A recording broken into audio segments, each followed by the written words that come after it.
all join palms and repeat after me. I take refuge in the Buddha. I take refuge in the Buddha. I take refuge in the Dharma. I take refuge in the Dharma. I take refuge in the Sangha. I take refuge in the Sangha. Keeping the palms joined.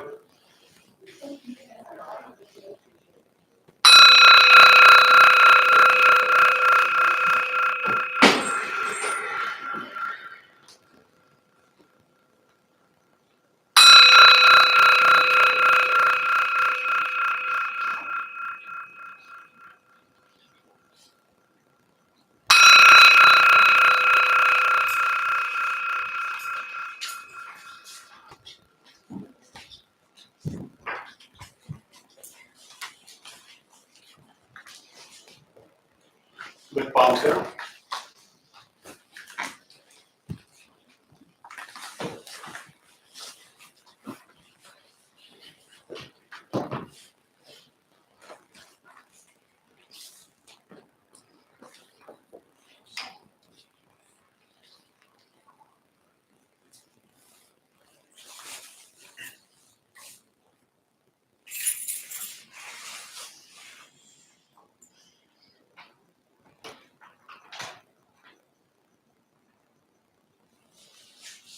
All right, good evening, everybody. Thanks for showing up. This is kind of nice small Halloween crowd. And this actually reminds me of, post-pandemic, we shut down for 16 months and did everything. Well, I was doing virtual, but we, as a temple, we weren't doing everything virtual. And then when the pandemic hit, a couple months in, we realized this probably wasn't going away anytime soon. And so we started doing, streaming everything. And then when we reopened, I was, March 12th, I still remember March 12th, 2020, we closed. And I remember putting a sign up that said, we'll be closed for 2 weeks. March 12th, 2020. And, we all know what that turned into. And it was literally 16 months later, I think it was July 20th or something. And 2021, we reopened.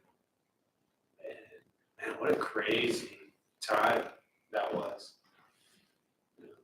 Wasn't even why I originally brought this up, but what a really just like a moment where everybody, much like things are today, but in a very different way, but it was a moment where everybody was just so uncomfortable. And it was really fascinating to hold a space like this, where people come to because everything in their lives is uncomfortable. And then they show up in a place like this wanting to find comfort, wanting to be comfortable. And, for the first time in 15 years, I guess at that point of having this place, all of a sudden now we had this is what brought me to it, but it was a much smaller group. But we had a whole temple now of people who were showing up, and everybody was uncomfortable. And it was a really just wild experience for me, sitting here looking out at all these people, knowing how uncomfortable they were for different reasons than they had ever been before. In this temple, what they were used to before, even the whole setup was different. All the chairs were pushed together. They were all hooked, latched together. So we had the 30 rows, 30 chairs in a row. All the pews were pushed together. It was a very different setup. And then after the pandemic, when we reopened and we, kind of social distanced our seating and things like that, and we opened really slow. Everything was spaced out. And we had a capacity and everyone was very far away.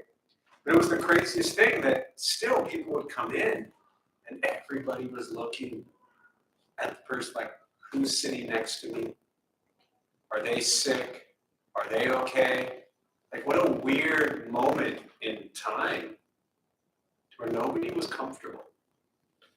And I really have no idea why I'm even talking about this. To be honest with you, I've just started to got my mind on post-COVID with numbers, we had really small groups in here, and it was a rough time, but it was also a nice time to be kind of in a small, intimate group, which was actually the original thing that popped into my head. Because, once you pack this place, all of a sudden, people are less likely to share, less likely to ask questions. It almost becomes just too much. What a strange time where nobody was comfortable.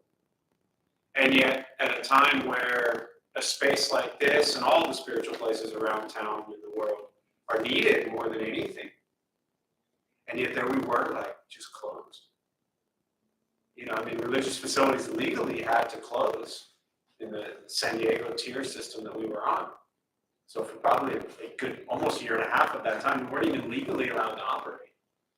And then I remember they, came out with the law about religious facilities could have a capacity limit, and that was strange too because, we were used to packing this place, and what were we going to do? Stand at the door and you can come in, you can't come in, you can come in, you can't come in. We're like, look, we're either going to be open and welcome everyone as they are, or we're not. And so we did stay closed a little bit longer. We don't want people freaking out. And like I said, even when we did reopen, nobody was comfortable in here. And, people are still getting sick today, still dying today. But obviously the pandemic and COVID is not on a large scale what it was. So it's nice to come back to where people aren't as freaked out anymore about who's sitting next to them and, are they going to go home and be sick? Still be cautious because it's still going around. But, running a place like this, we just felt the most important thing we could do was be cautious and take care of the people who are coming here because they're coming here to be taken care of. So somehow I'm sure that translates to some Dharma talk about being patient and having compassion for those you are with and learning to be comfortable in uncomfortable situations. But, I'm just talking now. So nice to see you all here. Thanks for joining virtually, those who are here.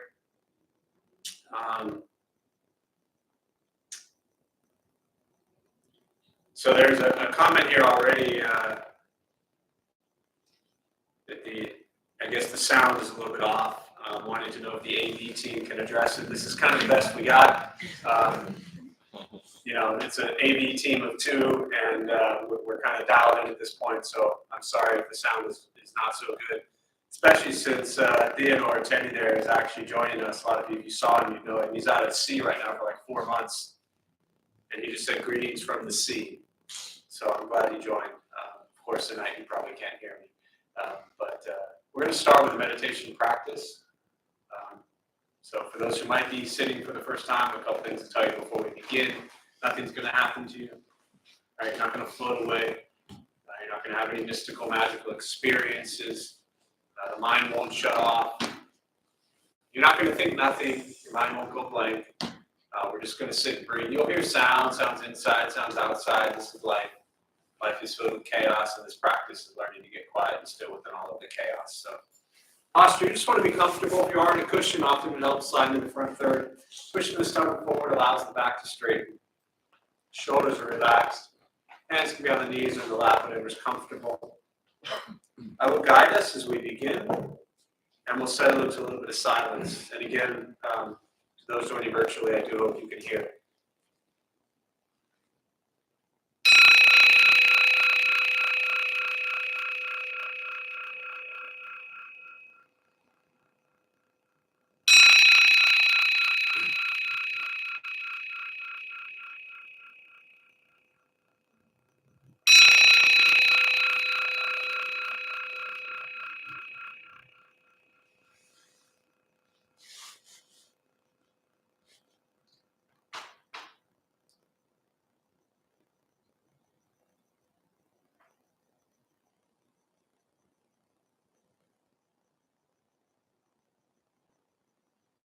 And starting with your eyes closed if comfortable, or slightly open.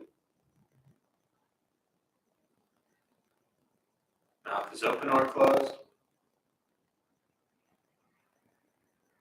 We'll start with taking 3 deep breaths, slowly.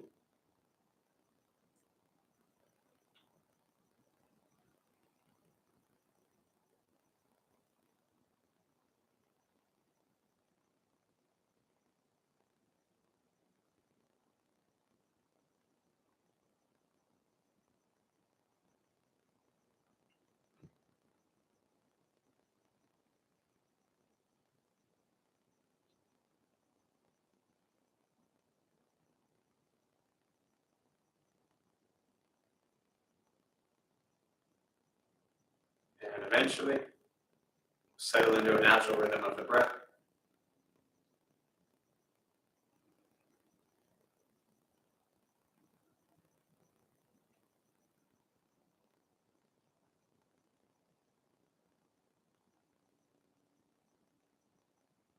Noticing the mind as it wanders, jumping from thought to thought.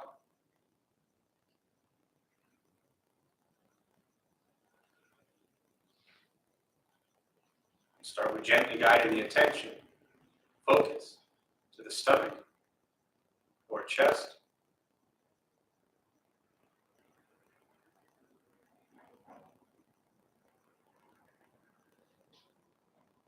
Breathing in, feel them rise. Breathing out, they fall.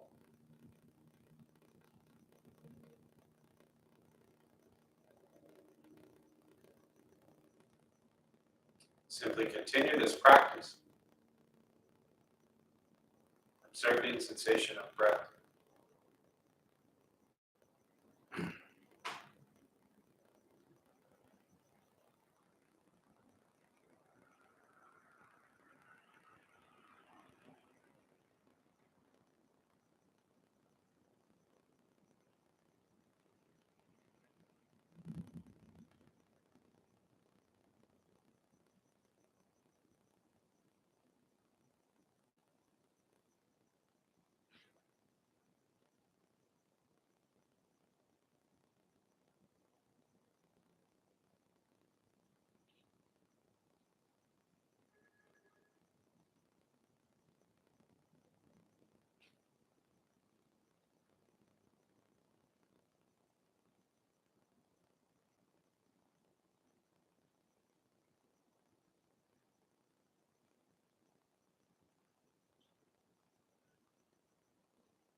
As the mind wanders,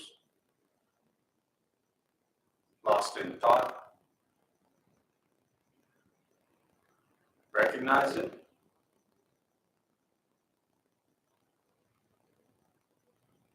Release that thought. Return attention, focus to the breath.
Breathing in.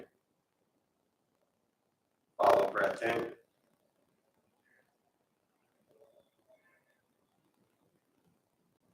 Breathing out.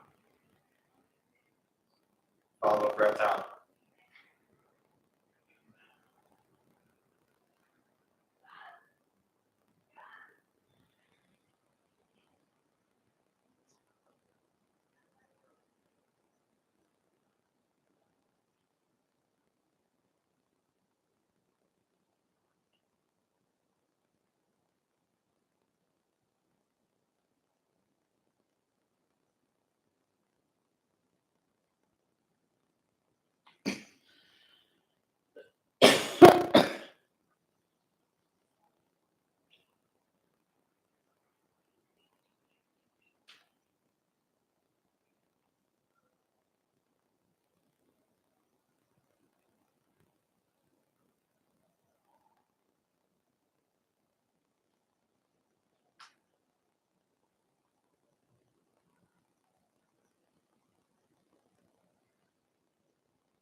Letting go of expectations.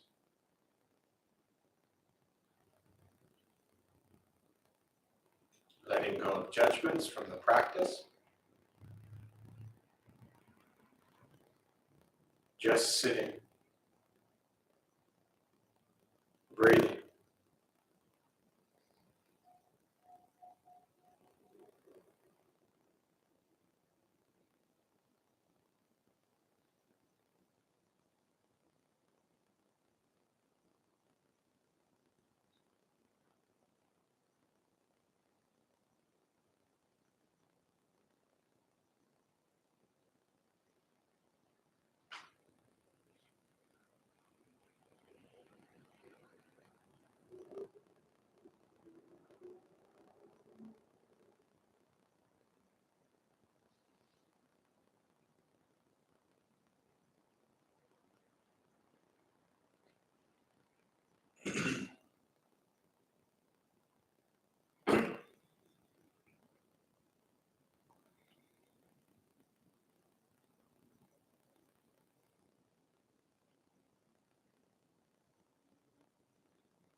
with the body still, rested, and the speech quiet, aware of all sounds,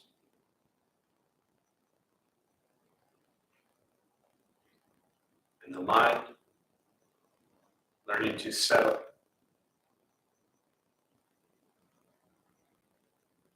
Know what it's like to just sit and breathe.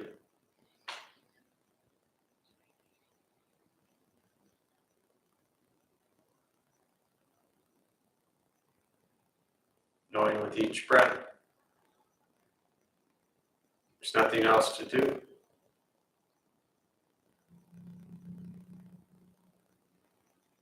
Nowhere else to go.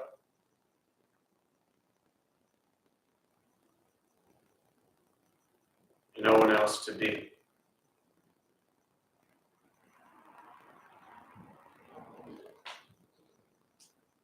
Everything beautiful, exactly as it is. Sitting, breathing.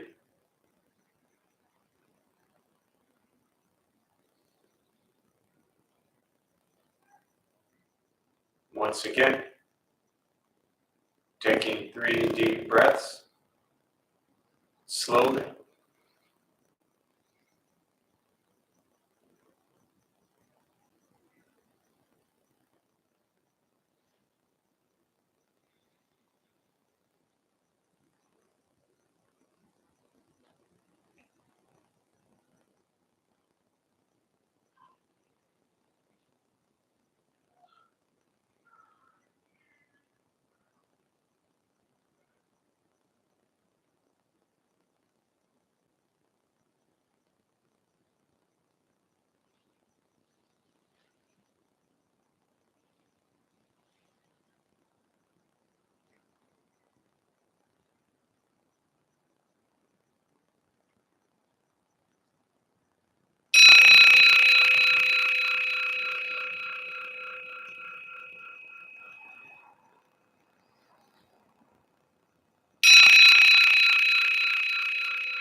And as you slowly open the eyes,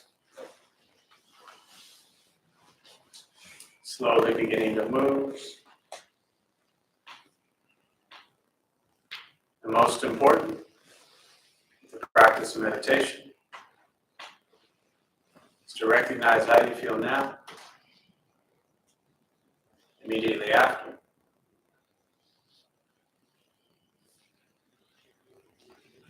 Compare this to how you typically feel throughout your day.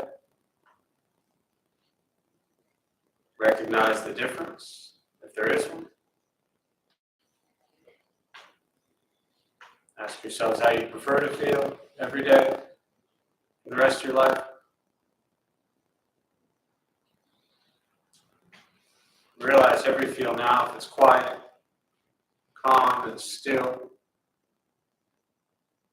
or a busy mind, racing mind, whatever you're sitting with at this moment, it's not from anything I said. It's not from how we sit, hold the hands or cross the legs. It's not from the sounds around us or anything else for that matter. It's everything to do with your own mind and your own mind's reaction to an external condition. This is what the Buddha called pratitya samuppada, means dependent origination. This is the basis of the Buddha's awakening. The word Buddha simply means awakened. He's a human being, no different than any one of us. He began to understand why he suffered, why he got angry, sad, depressed, stressed, anxious.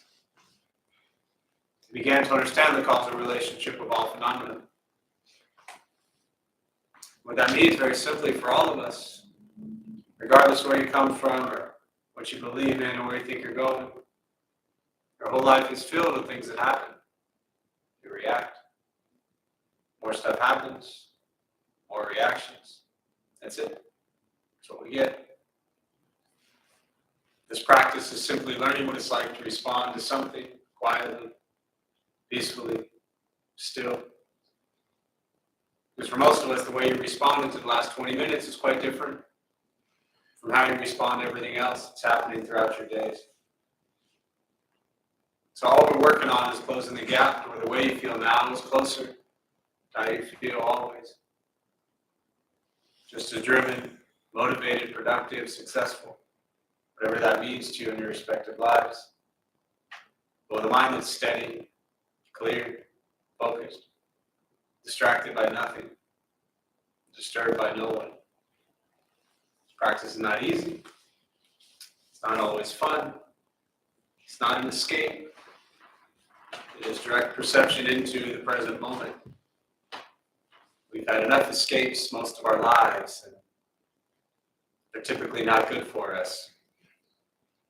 This is learning to be with life as it arises.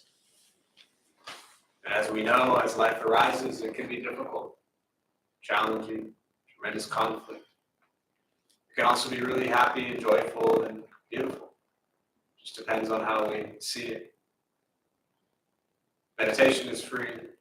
Buddhist practice is free. It's just sitting, breathing, learning to be kind to yourself and everybody else. That's the practice.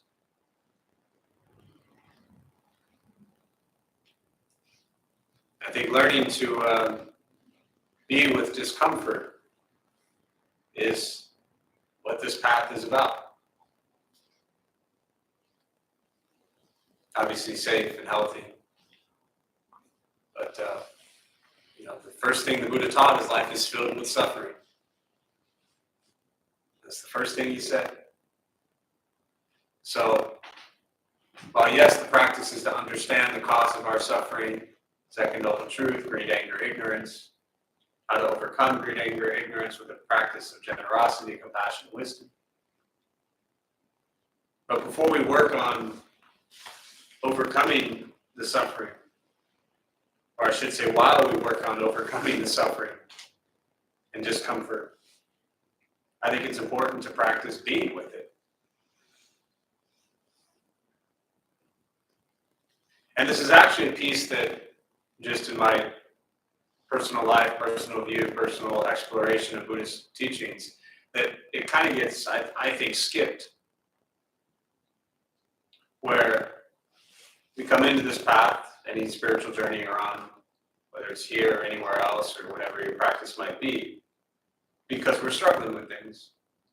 As I always joke, most people who show up here aren't perfectly happy and peaceful with everything in their lives, or you typically don't end up in places like this.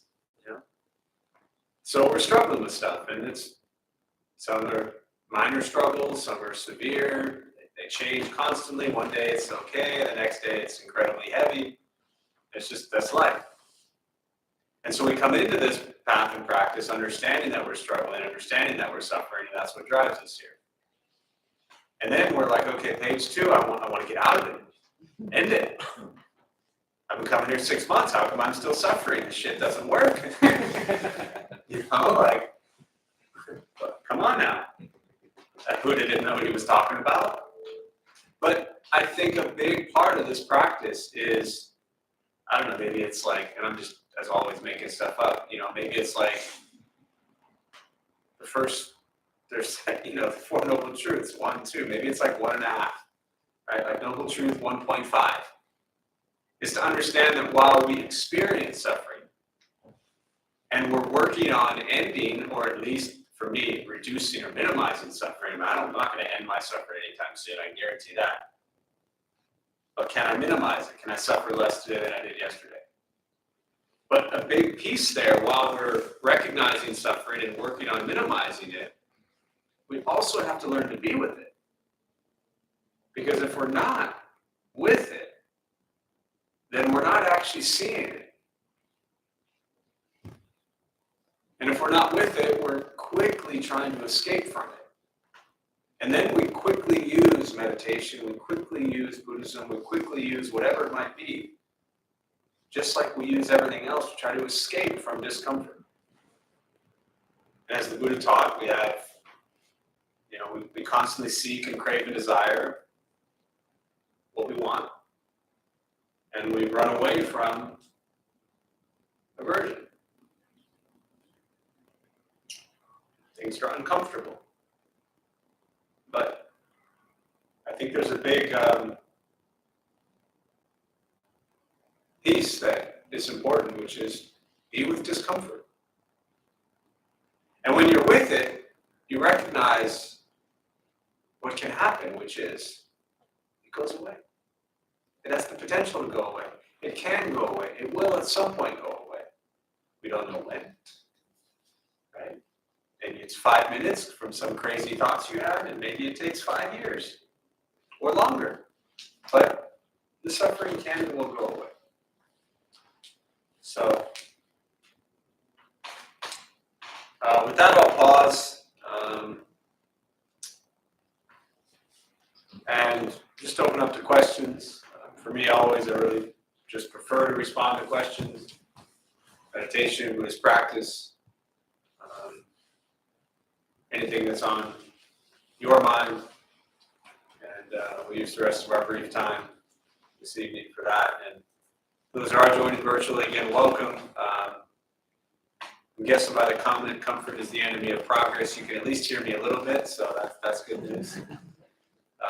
Unless you just randomly threw that out there, that'd be really cool also. But so for those virtual, if you have any questions, feel free to put them in the chat box there, and I'll do my best to respond as well. But like I said, we'll use the rest of our brief time for questions, thoughts.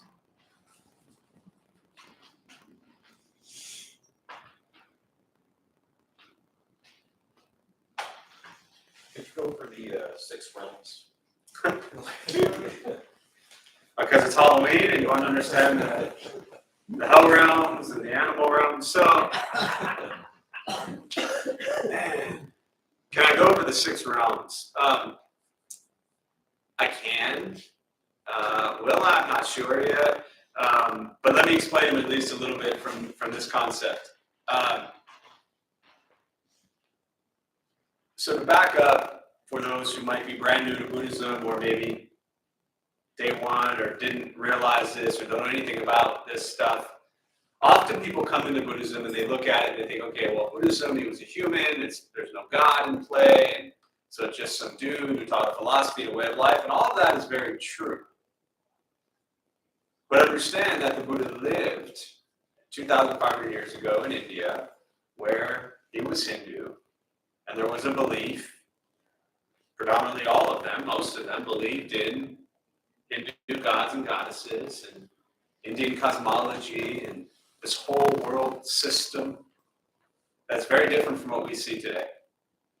2,500 years ago, for the most part, they all believed in some form of rebirth, reincarnation, continuation of consciousness, whatever you call it. Right? If you went up to somebody back then and you said, hey, you got one life and then you're going to heaven or hell, they would have thought you were weird. Right? Here we are in 2023 in San Diego, and you go hang out with your friends and you're like, hey, I'm going to be reborn as an animal. And they're like, what? You know? Then you're the weird one now. This is 2,500 years apart in when the Buddha was teaching to now. Now, obviously, there are still a lot of cultures, a lot of countries, a lot of places, and millions of people all over the world where believing in rebirth, reincarnation, continuation of consciousness is very common. But predominantly for the people that would show up here, raised in Western culture, the idea of rebirth, reincarnation is just strange. It's foreign to them, right? So, with all of that, with rebirth, also comes different realms that you could be born into. As if it wasn't complicated enough already. And so, these realms are based on your actions, your karma. If you weren't afraid already from whatever you got brought up in, I'm going to freak you out now even more. Okay?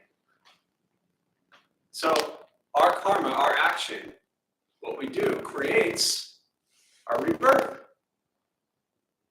and where we're reborn.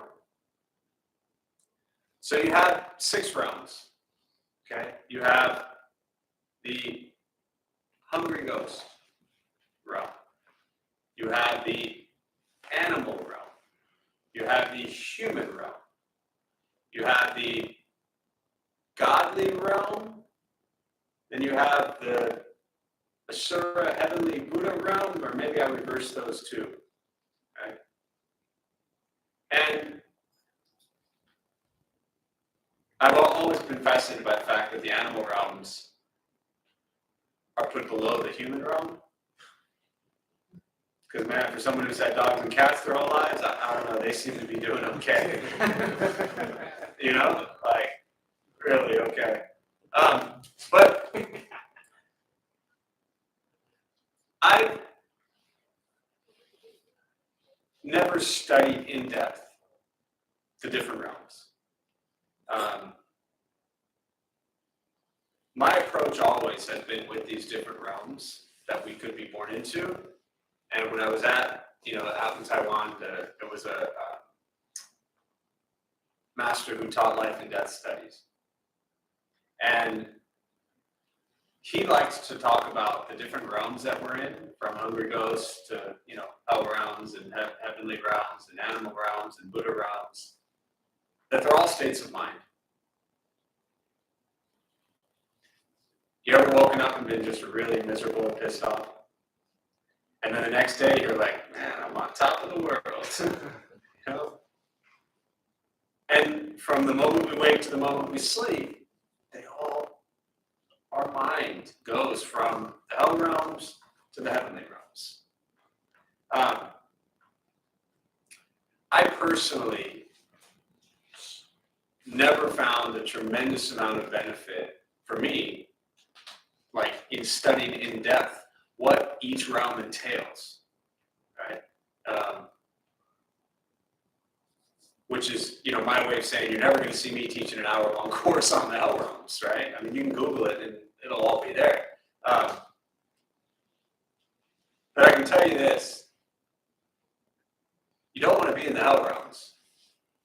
They're as bad as any other hell realms that any other religion and culture talks about, right? You don't want to be there. They also say that the human realm is incredibly rare and precious. That is, in the human realm, you have the real opportunity to take, this is kind of old school, technical, somewhat Buddhist teachings. In the human realm, you have the real opportunity to hear the Dharma and to awaken as a human. Which from the lower realms, you have to actually get to the human realm to awaken. Now, how many of you in this room think that your karma is really good? Again, it's one of those things that if you show up here, you're probably not one of those people who thinks you have good karma. Right? Yours is all right? It's pretty good. All right, maybe I just need you to show a hand. Sorry. Sean, you're pretty good, right? Well, I'll get to this in a minute, but our karma is phenomenal. Like, outer-worldly. The teaching is that it is so precious and rare to be born as a human that if you are born as a human, your karma is incredible. Right? There's also what's called geographic karma. I mean, different people teach us different ways, but as far as coming into this human realm, and as a human, we're sitting in San Diego right now. California, right? Chances are bombs are not going to be dropped on us at this very moment. Reality is, my guess is every single person in this room had the opportunity to eat today, had the opportunity to be clothed today, had the opportunity to be sheltered today. Your karma is amazing. Doesn't mean you didn't have a bad day, according to your perception. It doesn't mean that throughout the day your mind wasn't in the hungry ghost or animal realm. Because it's 7:45 right now, so I'm pretty sure by now, 7:45 at night, our minds have all spent a lot of time in the hungry ghost animal realm, which isn't pleasant. It is Halloween. And it is Halloween, so it's even a greater chance, right?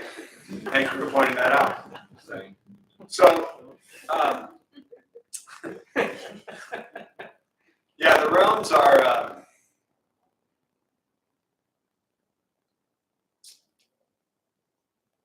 they're fun, to explore.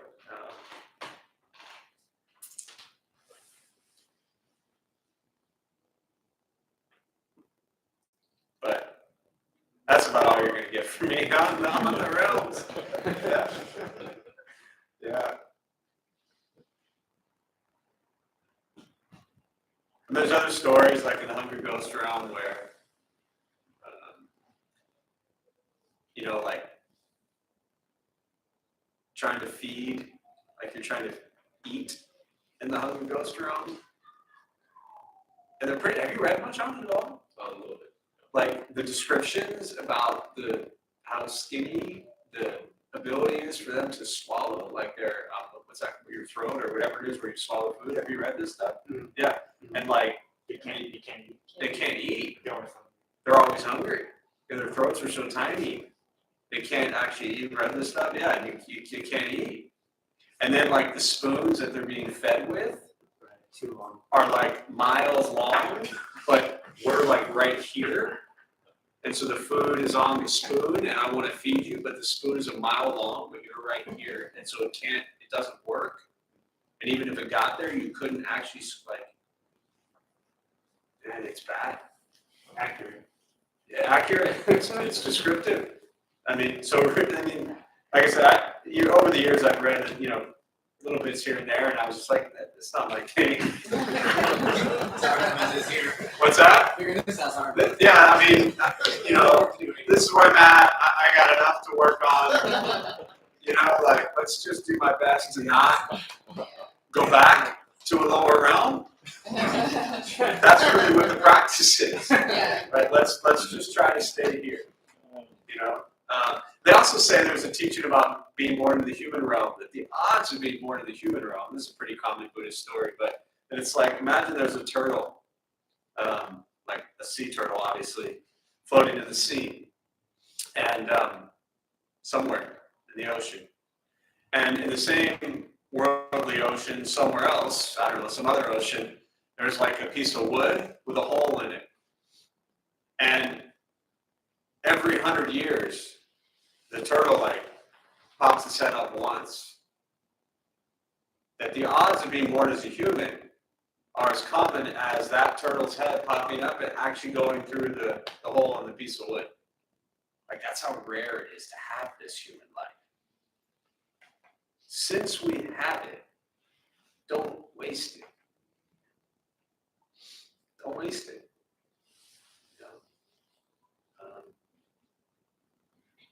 And there are certain things that I've read over the years are trickling back in, which is not good. But there are certain things that are technically guaranteed to put you into lower realms. So you might want to do a little research on that. I could be making this up, but I'm pretty sure murdering humans. But there are certain things very specific. Don't quote me on anything, but definitely not that. But there are certain things very specifically that it says, if you do these, you will be reborn into a lower realm. So maybe they should put animal pup. That's what I mean. I'm sure a lot of people want to be a dog. Right, because then the anticipation of What am I being a hot? hammered all day. So, yeah. Have you seen those kind of little meme graphic things going around where it shows the dog in the back seat, chowing down in a puppuccino, and the voiceover says your ancestors used to hunt for food? This is what I like about smart people. Talk more, I'm going to show it to my dog. Yeah. He loves those things. See, exactly. Puppy cups and cappuccinos, yeah, you know it. So other questions, yeah, that's more than I thought I'd give you. Yeah. What else? There's a question here that says,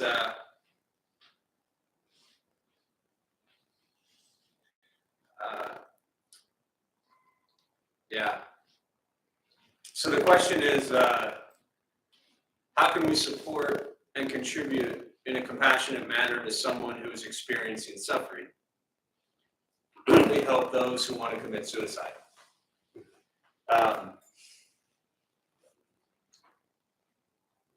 Ironically and sadly enough, not just 2 hours ago, I had a conversation with somebody outside who that's what they want to do right now.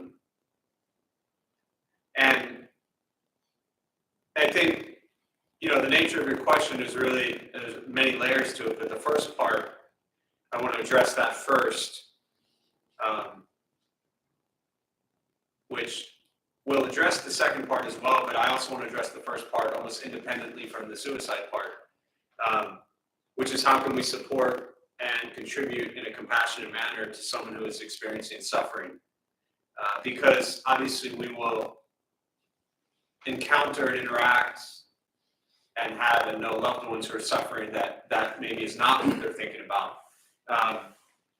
But for me, from this practice, I think one of the most important things we can do with people who are suffering at any level is to do our best to listen to them, to try our best to understand them, not to fix them, not to change them, not to convince them, because many of us have been in that place where the suffering is tremendous.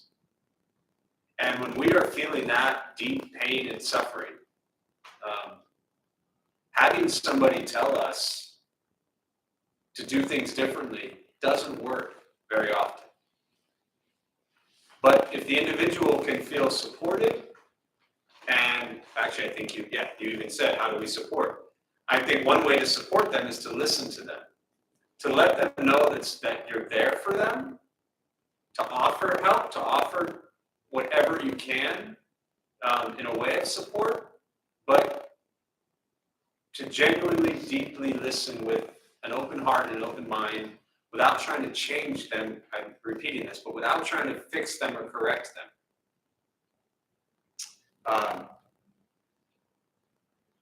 And I think another aspect of supporting people who are suffering is when we're in that moment to understand that we too have suffered at that deep level at times.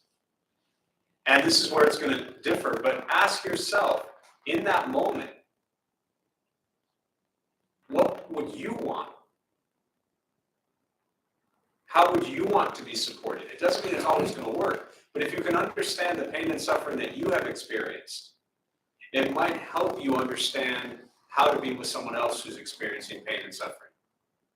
Because like I said, when we're suffering, we don't always want somebody to tell us everything's going to be okay, or to tell us, what to go do.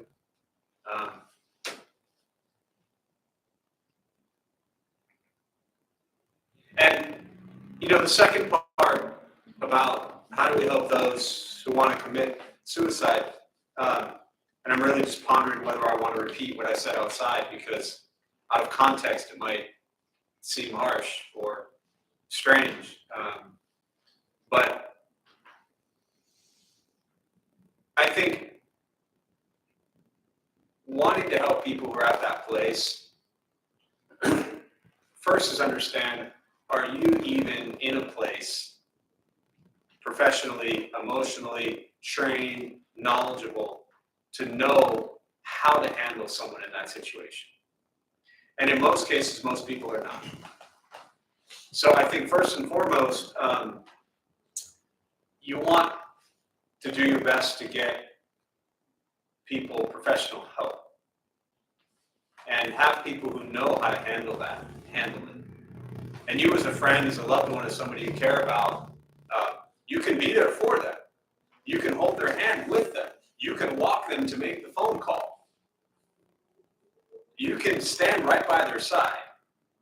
But please don't take these matters into your hands thinking that you necessarily know how to manage or handle someone in this situation.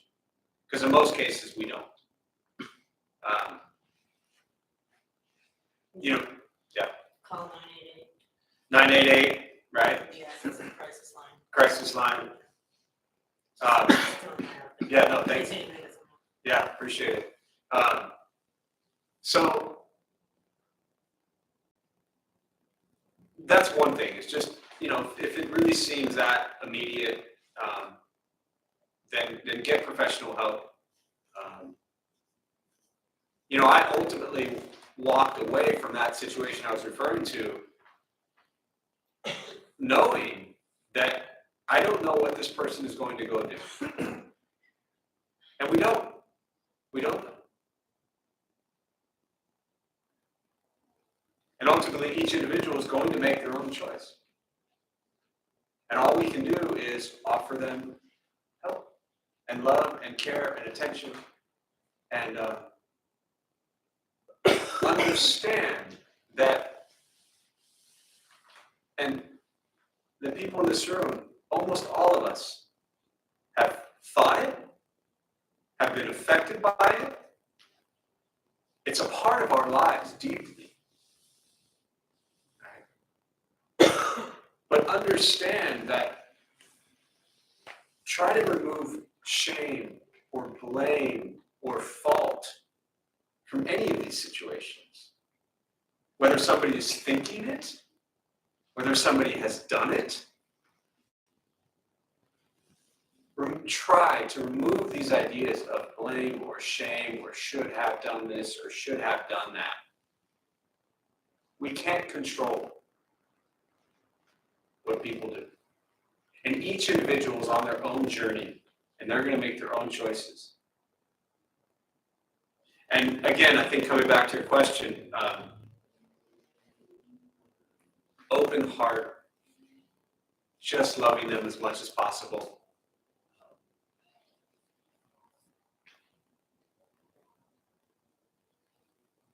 Again, I don't feel appropriate after saying what I said, but I will say this. I spent probably 20 minutes with this person just trying to get them to laugh. Like literally making them laugh.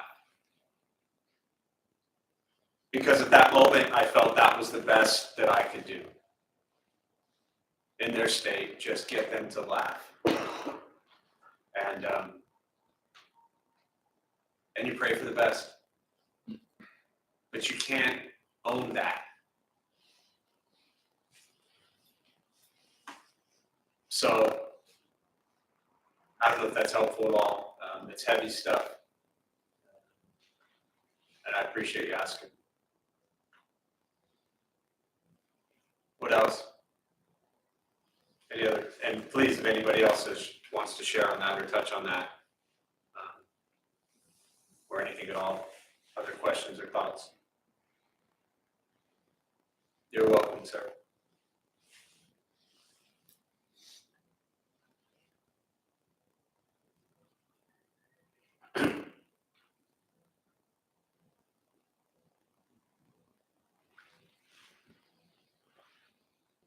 What's going through your mind, or be just staring at you in silence? Just curious. I know. You're forcing me to reveal my true secret. Do you want to know my... So the question was, what's going through my mind as everyone is staring at me in silence? I'm going to tell you a secret. Since it's a small, intimate group and, we only have 500,000 people watching us on YouTube versus the million who are normally watching. And I asked this because this usually happens to me in an elevator or someone. I understand. No, I'm going to tell you. No. And I've shared this periodically only a few times over the last 15 years. One of my absolutely favorite moments of the entire hour that we are here is that moment. It is the moment that I scan the room, as I always do, and I literally go around and make eye contact with every single person that I can see while I'm, after I've said, hey, any questions or thoughts? And I absolutely love that moment. To me, that moment is the most real of anything that exists in the hour. There are no words that are said. It is just everybody being with their absolute discomfort. Except me. Oh, me too. And you apparently. It feels good. Yeah. See, Because, and the message got. yeah, I love that moment. My favorite, I'm just going to rat you all out now and make it even worse for you next time. But I love the moment where there's the initial silence, and then it goes into, and everybody's at different places with this. Some people are like, I'm cool with silence. And then there's the people that are like, should I be the one to ask the question? And then the people, they look down, they look up, they scratch their leg, they scratch their knee, they do all the things that we do when we're uncomfortable physically. Right? Don't look at me, or as my eyes are scanning around and I'm like right there, and it's like, okay, you're coming here next, so I'm gonna look away because I don't want them to look at me.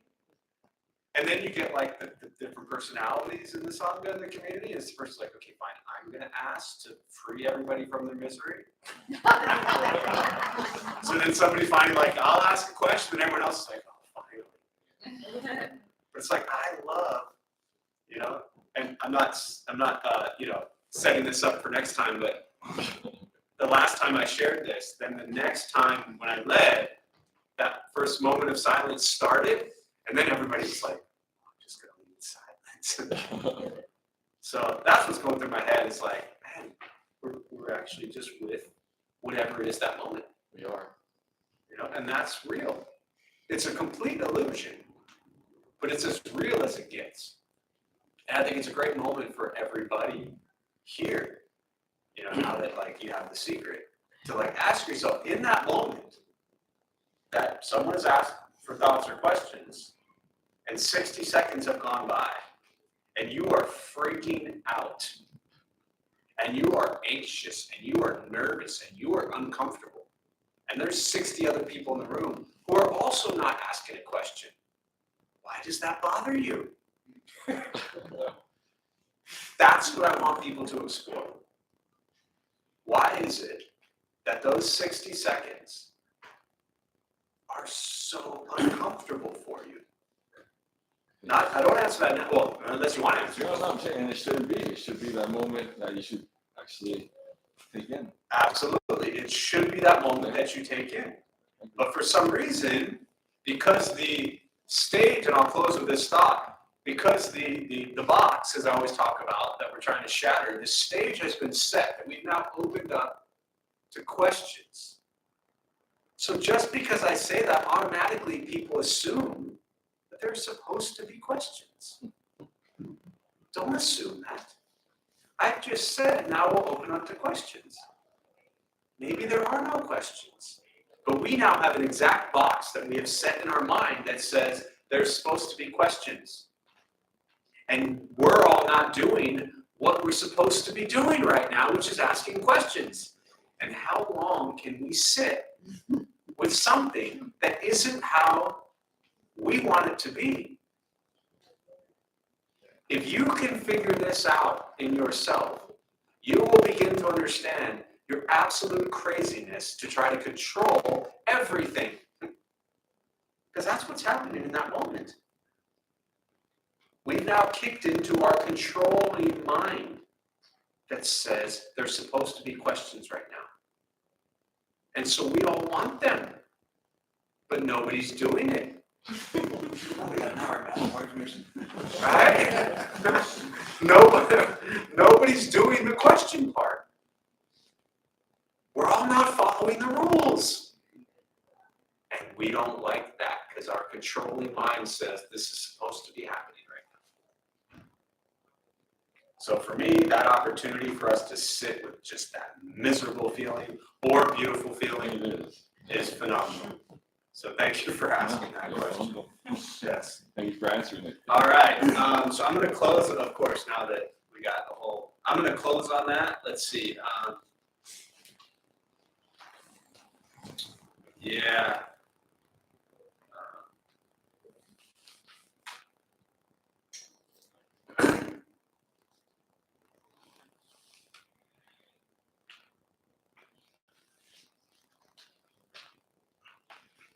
So yeah, so beautiful, like 4-page question here around. I'll just sum it up and close with this around seeing a lot of ideologies with what's going on in the Middle East and people forcing views and how to be with it. How to empathize and sit with people's views. And I think, no, you're good, man. He said sorry for asking all that. It's literally like the whole chat box is this question. And the last part says, I find myself, and he's out at sea, I find myself just sitting and praying for peace. And slowness and sitting with the suffering rather than reacting. If I had an hour, I couldn't address this. So with 30 seconds, I can't address this. But I think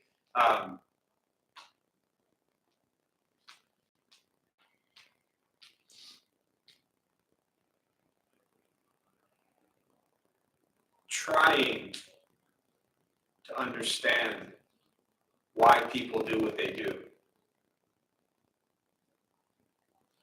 and listening is the first step. This doesn't always solve or fix anything, but if we can, the first step on the Buddhist path, the Eightfold Path, is to have the right view. And in this situation, the view is that there are millions of people with millions of views. And the deeper level of wisdom and compassion we can cultivate to try to understand our friends and families' views, people we know and love, right? I'm just, based on your question, talking about media people in our lives. Social media people we interact with is kind of what you're addressing here. People we're friends with who have completely different views from us. Man, try to understand it. You don't have to agree with it. You don't have to like it. You don't have to do it. But try to understand, why do you have this view? Where's it coming from? And, work with that. So I'm going to close on that.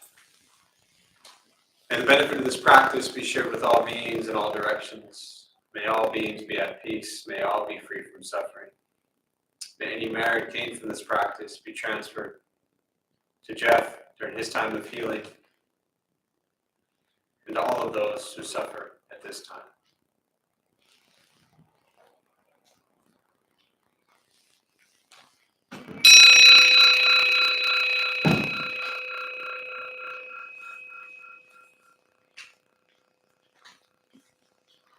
So before you all head out, we'll do a few quick announcements from our Dharma Bum host, Carol.